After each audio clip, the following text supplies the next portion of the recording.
സുഹൃത്തുക്കൾ ഒരുമിച്ച് കൂടുമ്പോൾ വരൂ നമുക്കൊരു ചായ കുടിക്കാം എന്ന് പറയുന്ന ഒരു സ്ഥിരം ഡയലോഗ് ഉണ്ടായിരുന്നു.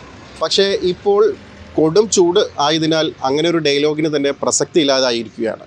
ഈ കൊടും വെയിലത്ത് ചായ വിൽപ്പന നടത്തുന്ന കച്ചവടക്കാർ വളരെ നിരാശയിലും വളരെ ശോകാവസ്ഥയിലുമാണ് മുന്നോട്ട് പോകുന്നത്. ഈ കൊടും ചൂടിൽ ചായ വിൽപ്പനക്കാരുടെ അവസ്ഥയും ചായക്കടയിലെ അവസ്ഥയും എന്താണെന്നൊക്കെ നമുക്കൊന്ന് അന്വേഷിച്ചറിയാം.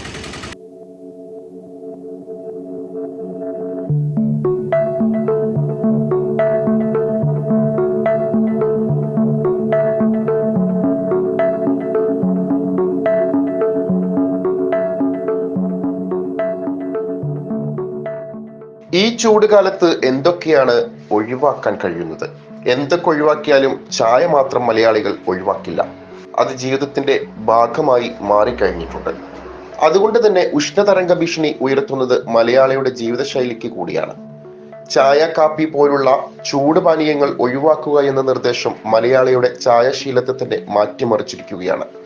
കൂട്ടുകാരുമായി ഒത്തുകൂടുമ്പോഴും യാത്ര പോകുമ്പോഴും അതുമല്ലെങ്കിൽ വീട്ടുകാരുമായി ഒന്നിച്ചിരിക്കുമ്പോഴുമൊക്കെ എന്നാ പിന്നെ ഒരു ചായ കുടിച്ചാലോ എന്ന ചോദ്യം കേൾക്കാത്ത ഒരു മലയാളി പോലും ഉണ്ടാവില്ല.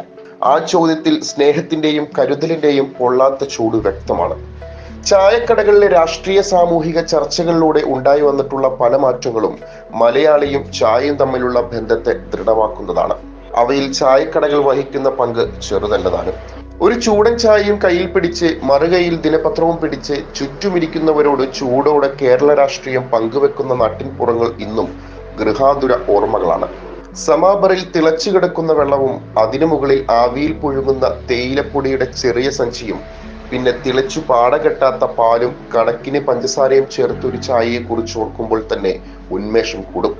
തൃശ്ശൂരിലെ ചായക്കടകളിൽ സ്ഥിരം കാണുന്ന കൂട്ടങ്ങൾ ഇപ്പോൾ കുറവാണ്. ഇടനേരങ്ങളിൽ ചായയുടെ ചെലവിനും കുറവ് സംഭവിച്ചിട്ടുണ്ട്. ചൂട് കാരണം ഇപ്പോൾ ചായക്ക് പുറമെ സംഭാരവും സർബത്തും ഒക്കെ വിറ്റു തുടങ്ങുന്നുണ്ട്. കുപ്പിവെള്ളത്തിനും നല്ല ചെലവാണ്.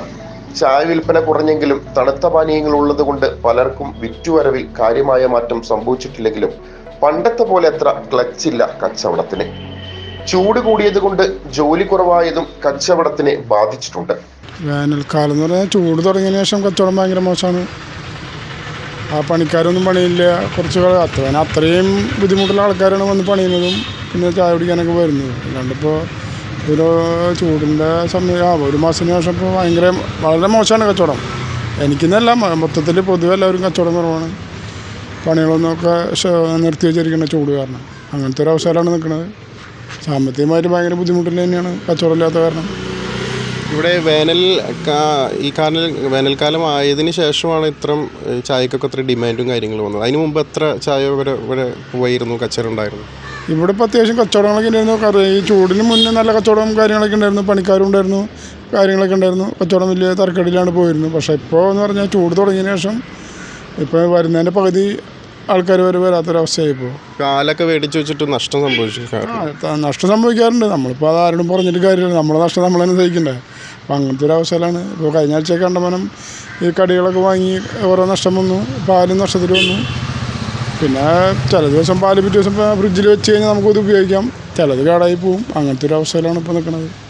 ഇപ്പോൾ ഈ കൂടുതൽ വെള്ളത്തിനാണ് ആൾക്കാർ.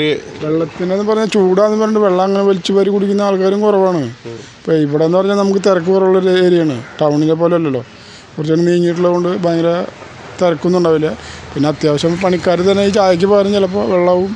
അപ്പോൾ നേരെ തിരിച്ചാകുമ്പോൾ കച്ചവടം കുറയും. അത് പാലൊക്കെ ബാക്കി വരും, വെള്ളം കുറച്ച് പോകും. അങ്ങനത്തെ ഒരു അവസ്ഥയിലാണ് നിൽക്കുന്നത്. ഏതിനെ കൂടുതൽ ലാഭകരമാകുന്നത്? ചായ വിൽക്കുമ്പോഴാണ്. ലാഭം തന്നെയാണ്. രണ്ടും ലാഭമില്ല എന്ന് പറയില്ല. നമ്മൾ നല്ല രീതിയിൽ ചായ സാധനങ്ങൾ കൊടുക്കുകയാണെങ്കിൽ നമുക്ക് രണ്ട് രീതിയിലും ലാഭം തന്നെയാണ്. ഈ ചായക്ക് പകരം ഇപ്പോൾ ഈ വെള്ളം അന്വേഷിച്ച് വരുന്ന ആൾക്കാർക്ക് അവരെ ആകർഷിക്കാനായിട്ട് എന്തെങ്കിലും പുതിയ പ്രത്യേകിച്ച് ആകർഷണമൊന്നുമില്ല. നമ്മളിവിടെ അത്യാവശ്യം സർബത്ത്, ഉപ്പ് സോഡ അതൊക്കെയാണ് സാധാരണ പണിക്കാർ വന്ന് കുടിക്കുന്നത് ചൂടിൻ്റെ സമയത്ത്. വേറെ അങ്ങനെ പ്രത്യേകിച്ച് ഐറ്റംസുകളൊന്നും കൂടിയില്ല. ഈ വേനൽക്കാലം ആയി കഴിഞ്ഞാൽ അത്തരത്തിലുള്ള എന്താ പറയുക, ഒരു പുതിയ ഐഡിയാസ്, വെള്ളത്തിൽ തന്നെ പല കളറുള്ള വെള്ളം, നിറമായിട്ടുള്ള വെള്ളം. പക്ഷെ നമ്മളെ സംബന്ധിച്ച് ഇവിടെ അങ്ങനെയൊന്നും ചെയ്യാൻ പറ്റില്ല. നമ്മൾ തട്ടുകടയാണ്, കോർപ്പറേഷൻ്റെ പരിധിയിലാണ് ചെയ്യണത്. നമ്മൾ ഈ കാര്യങ്ങളൊക്കെ ചെയ്തു വരുമ്പോൾ പിന്നെ അവർക്ക് വേറെ എന്തെങ്കിലും രീതിയിൽ അവർ നമ്മളെ ബുദ്ധിമുട്ടിക്കാനുള്ള കാര്യങ്ങൾ ചെയ്തു വരും. അപ്പോൾ അതുകൊണ്ട് നമ്മൾ പിള്ളേർ കൊണ്ട് ഒതുങ്ങി പോകണമെന്ന് മാത്രമേ ഉള്ളൂ. രാവിലെ മുതൽ വൈകുന്നേരം എത്ര മണി വരെ കട തുറക്കണം? 5 മണി 5:30 ആകുമ്പോൾ ചായ കൊടുത്തു തുടങ്ങുമ്പോൾ 5:30 5:45 രാവിലെ വൈകിട്ട് 6:00 ആകുമ്പോൾ അടയ്ക്കും. 6:30 ആകുമ്പോൾ അടയ്ക്കും. പിന്നെ ചില ദിവസം പാല് പിറ്റേ ദിവസം ഫ്രിഡ്ജിൽ വെച്ച് കഴിഞ്ഞാൽ നമുക്കത് ഉപയോഗിക്കാം. ചില ദിവസം അപ്പോൾ ശരാശരി ഇപ്പോഴത്തെ ഒരു വേനലായതുകൊണ്ട് ശരാശരി കച്ചവടം ഏകദേശം എത്ര വരെ ഉണ്ടാവാൻ? ഇപ്പോൾ എന്ന് പറഞ്ഞു കഴിഞ്ഞാൽ മോശമാണ്, ഭയങ്കര മോശമാണ്. ഇപ്പോൾ ഈ ചൂടായതുകൊണ്ട് ആദ്യത്തെക്കാളും ഭയങ്കര മോശം. ഈ ഒരു മാസമായിട്ട് ഭയങ്കര ബുദ്ധിമുട്ടും കാര്യങ്ങളാണ്. കച്ചവടം ഈ വേനൽ മാറിക്കഴിഞ്ഞാൽ ഒരു പ്രതീക്ഷയുണ്ട്. പ്രതീക്ഷ എന്ന് പറഞ്ഞു കഴിഞ്ഞാൽ പണികൾ തുടങ്ങണം. ഇപ്പോൾ അവിടെ ഇവിടെയൊക്കെ പണികളൊക്കെ നിർത്തി വെച്ചിരിക്കുകയാണ്. കുറച്ചുള്ള പണികൾ 2-3 സ്ഥലത്ത് നടക്കുന്നുണ്ട്. അപ്പോൾ അവിടുത്തെ പണിക്കാരൊക്കെ നമ്മൾ വിശ്വസിച്ചിട്ടാണ് നമ്മൾ ചെയ്തിട്ടുള്ളത്. പക്ഷെ അവരിപ്പോൾ ഈ ചൂട് കാരണം കുറേ ആൾക്കാർ നാട്ടിൽ പോവുക, പണിക്ക് നേരത്തെ നാട്ടിൽ പോയി അങ്ങനത്തെ ഒരു അവസരം നിൽക്കണു. ഇപ്പോൾ രാവിലെ 11 മുതൽ വൈകുന്നേരം 3 മണി വരെ പണികൾ നിർത്തിവെക്കാൻ ഒരു കർശന നിർദ്ദേശമുണ്ടല്ലോ, കൊടും ചൂടായതുകൊണ്ട്. അപ്പോൾ അതൊക്കെ കച്ചവടത്തിന് വളരെയധികം ബാധിച്ചിട്ടുണ്ട്. അപ്പോൾ ചായയിലും വെള്ളയിലും വലിയ രീതിയിൽ എന്തായാലും തീർച്ചയായിട്ടും അതാണ് ഞാൻ പറഞ്ഞത്. ചൂടായതിനു ശേഷം പണി ഇപ്പോൾ 11 മണി 3 മണി എന്നുള്ള സമയമല്ല, പണിക്കാർ വരുന്നില്ല. അതുകൊണ്ടാണ് പണിയുന്നില്ല അവർ. ഇപ്പോൾ പുലർച്ചെ വന്നു കഴിഞ്ഞാൽ തന്നെ നമ്മൾ വയർത്ത് കുളിക്കുക അവിടെ വന്നു കഴിഞ്ഞാൽ. അതേപോലെ ചൂടാണ് പുലർച്ചെ തന്നെ. പിന്നെ പകലത്തെ കാര്യം പറയണ്ടല്ലോ. ചേട്ടൻ്റെ കട ശ്രദ്ധിച്ചു കഴിഞ്ഞാൽ റോഡ് സൈഡിലാണ്, നല്ല വെയിലുള്ളൊരു സ്ഥലമാണ്. അപ്പോൾ എങ്ങനെ ഈ പണി എടുക്കുന്ന സമയത്തും വലിയ ബുദ്ധിമുട്ട് തന്നെയാണ്? പണിയെടുക്കാന്ന് പറഞ്ഞാൽ ചായ എടുക്കേണ്ട സമയത്ത് മാത്രമേ ഇതിൽ ബുദ്ധിമുട്ട്. അത് കഴിഞ്ഞാൽ കുറച്ചാണ് മാറി നിൽക്കും, തണലത്തിൽ മാറി നിൽക്കും, അങ്ങനെ അഡ്ജസ്റ്റ് ചെയ്ത് പോകണു. ഈ വേനൽ മാറണേ, ഈ പ്രതിസന്ധി മാറണമെങ്കിൽ വേനൽ മാറി കഴിഞ്ഞാൽ പിന്നെ അത് കഴിയുമ്പോൾ മഴ തുടങ്ങിയില്ല. അപ്പോൾ വീണ്ടും പ്രതിസന്ധിയിലേക്ക് തന്നെ പോണത്. മഴ തുടങ്ങിയാൽ അതിൻ്റെ ബുദ്ധിമുട്ട്, വെയിലായി അതിൻ്റെ ബുദ്ധിമുട്ട്, അങ്ങനെയുണ്ട്. ചില സമയങ്ങളിൽ ചില ദിവസമൊക്കെ ഇങ്ങനെ വലിയ കുഴപ്പമില്ലാണ്ട് പോകും. അതിൻ്റെ ഇടയിൽ 1-2 ദിവസമൊക്കെ ചിലപ്പോൾ പ്രശ്നങ്ങളായിട്ട് വരും, പുതിയ കച്ചവടം കുറവായിട്ട് വരും. പുതിയ പലഹാരങ്ങളൊക്കെ പരീക്ഷിച്ച് വിപണിയിൽ കൊണ്ടുവരാനുള്ള സാധ്യതകൾ നോക്കുകയാണ് കച്ചവടക്കാർ. ചായക്കടകളിൽ സ്ഥിരമായി ഒത്തുകൂടുന്നവർക്ക് ഇടനേരങ്ങളിൽ ഒത്തുകൂടാനുള്ള ഒരിടമാണ് വേനൽ കടുത്തപ്പോൾ നഷ്ടപ്പെട്ടിരിക്കുന്നത്.